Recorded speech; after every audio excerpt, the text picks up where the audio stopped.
এইটা আবার কি রে মা? আপনার মাইয়া আমগো ছবি আঁকছে, দেখেন না নিচে আবার বর্ণনাও লিখে দিছে। ছবি আঁকছে?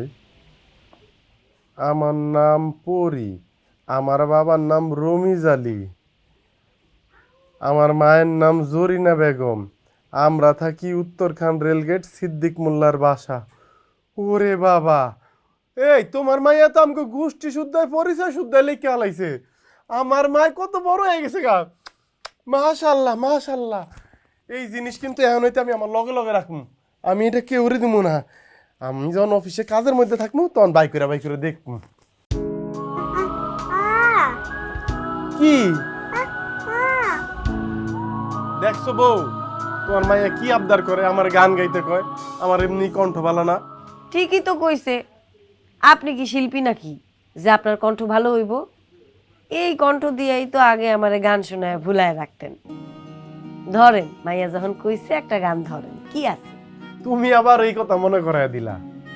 মনে পড়ে একদিন না দেখে একজন আরেকজনে থাকতে পারতাম না। আর এখন কি? এখন কি না দেখলেও থাকতে পারেন? না রে জরি, তোম করে সারা আমার এক মুহূর্ত বাইসা থাকা সম্ভব না। আমি তো খালি দেহ ডালে ঘুরি না রে মা, আমার জীবন প্রাণ সবই তো তোমার মধ্যে। আচ্ছা হইছে হইছে হইছে, একখান গানই তো গাইতাছি। কি রে মা, কি গান গামু? সুয়াসান পাখি? তাইলে গ্রামের নৌজওয়ান? আমি তো ভালো বিপদে পড়লাম। তাহলে গামুটা কি?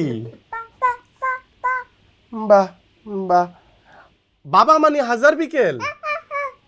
হ্যাঁ ঠিক আছে, আমি গাইতেছি, কিন্তু আল্লাহ যখন তোমার মুখে কথা দিব তখন কিন্তু তোমার এই গানটা আমার গায়ে শুনান লাগবে। ঠিক আছে। বাবা মানে হাজার বিকেল আমার ছেলেবেলা, বাবা মানি রোজ সকালে পুতুল পুতুল খেলা, বাবা মানে কাটছে ভালো যাচ্ছে ভালো দিন, বাবা মানি জমিয়ে রাখা আমার অনেক ঋণ। আচ্ছা, এটা জামান সাহেবকে নিয়ে দাও।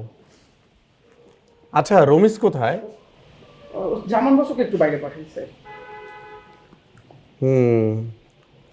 আমার মেয়ের জন্মদিনে অফিসের সবাইকে দাওয়াত দিলাম, কিন্তু রমিজ গেল না।